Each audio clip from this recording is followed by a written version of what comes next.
Hello everyone and welcome back to Flix N Clix, where we talk about the latest entertainment, gaming, and collectibles.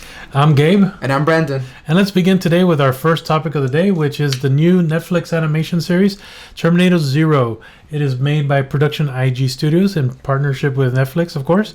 And last week, they dropped their first trailer for this show, and it looks amazing. If you all didn't know, Production IG is the same studio that did Ghost in the Shell. That's their biggest hit. Also, Blood the Last Vampire, the animated sequences in the Kill Bill movies, and many other properties. I was looking as I was looking at the trailer. I also was reading up on the voice cast and who is coming out in it, and it has a pretty solid voice cast. But before we get into that, Brandon, what are your thoughts on the show?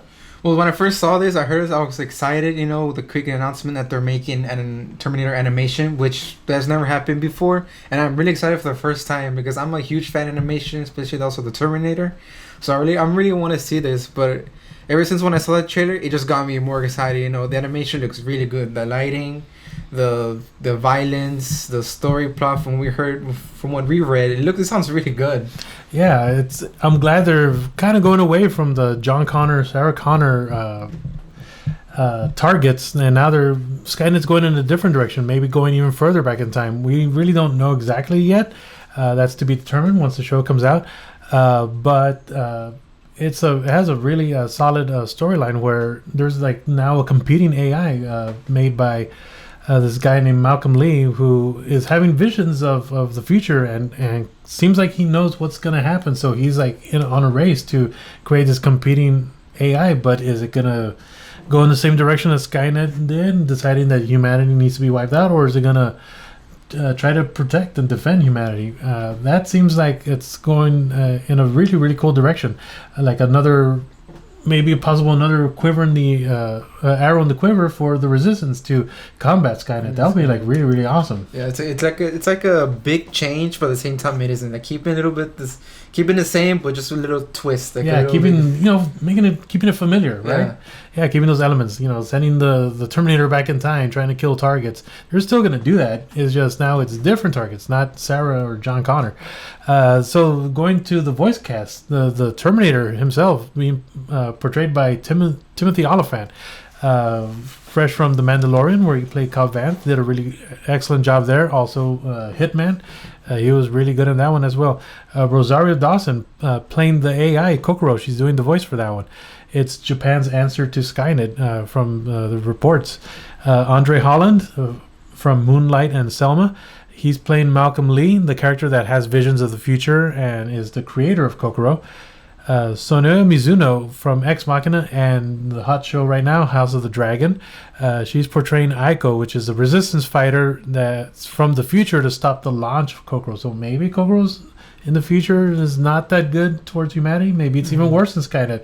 That'd be an interesting thing to see, right? Yes. And then lastly, they said that we have Ann Dowd, which is coming from The Exorcist Believer, the movie that just came out not that long ago, and The Handmaid's Tale. She's playing the Prophet, which is a philosophical guide for the human resistance. So she seems to be like a leader of some sort, guiding humanity in the darkness, right? Because they're down and out, and they're in hiding and trying to fight for survival. So it'd be really cool what this Prophet character is going to be. Someone different and other than John Connor leading humanity, right? Yes, it would be cool just to change it up a bit too. Yeah, that's right. So check out the trailer. It's really, really good. It looks awesome. It has that gritty nature to it. I really dig when animation goes that route. There's so much potential for this show and what they can show and do in that medium. It's not going to have a big budget like a live action series, but it doesn't need to. That's the beautiful thing about animation. You can still show spectacle, but it's animated. It's within reach for many studios to be able to do. So Terminator comes out at the end of August, on August 29th, so about a month away. So I can't wait to see that one. That was definitely on my to-watch list. Because I've read that it's been directed by the same director who directed this anime series Bleach.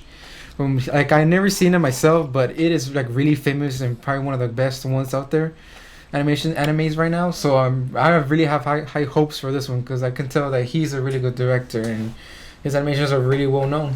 Yeah, I remember checking out Bleach when it first came out years ago. I, at the time period for me, it was a choice between Bleach and Naruto. I tried watching both, but there was just so much stuff coming out. I had to drop one, so I dropped Bleach and went with Naruto. And both of those shows went into like the hundreds of episodes route. I did not expect that. So, I was already in too deep with Naruto. I just had to keep on watching. But then later on, I found out that Bleach was still continuing, and it's also hundreds of episodes. That's a pretty big time commitment to jump in. But from what I did see, that first season, it was really, really cool. I really digged it. So if it's the same guy that did that show doing this one, then I have zero concern that this show's going to be also really, really good. Yes. Well, all right then.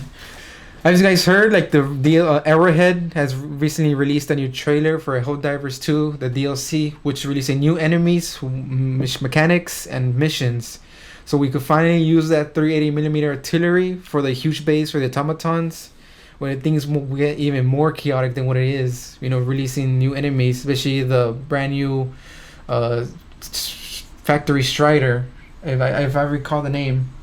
That hopefully we could also later they could add a fifth stratagem, because with all these new enemies and new weapons stuff like that, it gets hard trying to fight back with all these new enemies that are coming up. Yeah, from what I've seen of the gameplay on this game, it looks really intense, really awesome.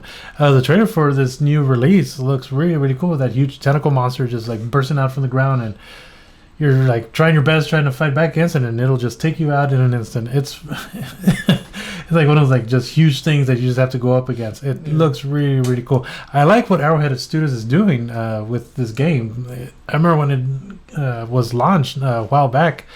The response to this one was incredible. It was like crashing servers. They were having trouble keeping it in stock.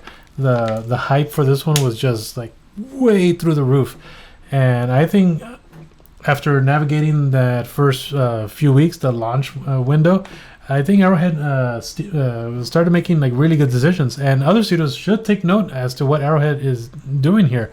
They're releasing content very regularly, keeping it very fresh, keeping the player base engaged, wanting them to come back and check out the new storyline. That is really, really awesome. I really like that. When I used to play the shooter games, you would just buy the thing and play, and maybe there was like an update here or there, but nothing like what Arrowhead Studios were. It's like every few weeks, just something new, just constantly feeding that machine. It's really, really awesome. Yeah.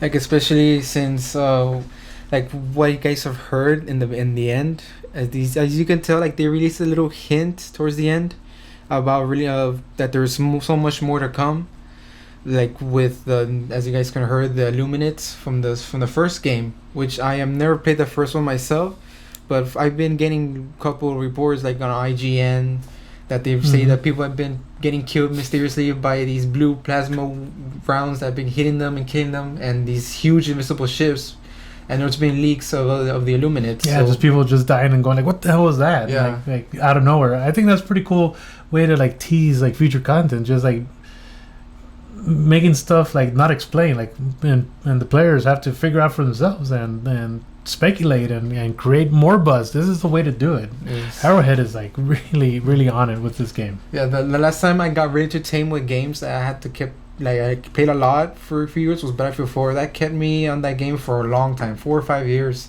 and I really enjoyed it. Like I do want games to last that long, within time, releasing new weapons, vehicles, maps, stuff like that, to keep you going and getting more interested in the games and stuff. Because now, like, you get finished it, you just it dies off quickly sometimes. But Helldivers, the Arrowhead, they're doing really good with this game. Mm-hmm. Yeah, it's really unfortunate when like you blow what, 60, 70, 80 bucks, $100 in some cases for some of these games, and then it just dies away like really quick, or it's a short campaign, or the online community is just not there, and it just dies away really quick. But this game is not doing that. You're definitely going to be getting your money's worth with this one. It's really, really awesome. Including for Battlefield 1, which is also another game that lasted me for a while too. Also Battlefield 3, especially Battlefield 3, it lasted me for even longer, probably the longest, probably 6 years. But it's like hopefully with these new enemies that we could finally continue on and fight them all. You know, with the eastern front, you get the Terminids. On the western front, you get the automatons. And the southern side has been very quiet recently. So hopefully we will get them and make things a whole new war out there, and keep pushing and see where it goes from there. Yep. I'm really can't wait to see what they have coming up next. It's really cool keeping up with it. I don't play it myself, but I do keep appraised of what's going on in the gaming world. And Helldivers 2 is always popping up on my feed of like, oh, this is now being released, or this new campaign launch, or the players did this huge thing. It was really, really cool seeing that. So I like that it has a thriving community. It's nice to find the games that are able to provide that entertainment for you, because you do drop money on it, and it's really nice when you're definitely going to be getting your money's worth, and it just continues to pay off over and over and over again. Well, all right, guys. All right, everyone. So if you enjoyed this channel and want to talk more about entertainment, games, and collectibles, please hit that like button, drop a comment below, smash that subscribe button, and we'll see you all next time on Flix N Clix. Bye, guys. See ya.